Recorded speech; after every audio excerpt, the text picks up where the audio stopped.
Ito naman po ang aming, ang tawag doon? Marimot ba to? Marimot. Nasa aming sosyal na paso ay pinagkapihan ko ay nasa may palagyanan pa. Ayan, ang ganda ng aming marimot, no?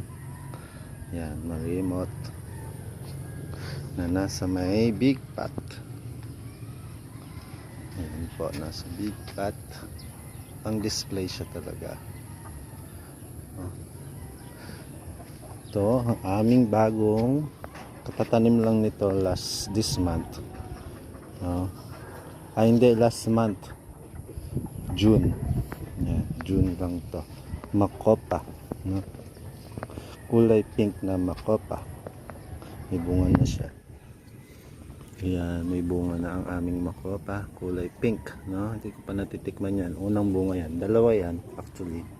Kinuha ng manok.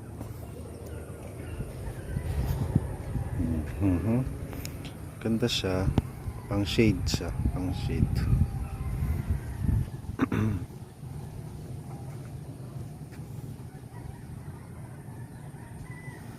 Meron kaming bonggambilya na nasa ilalim.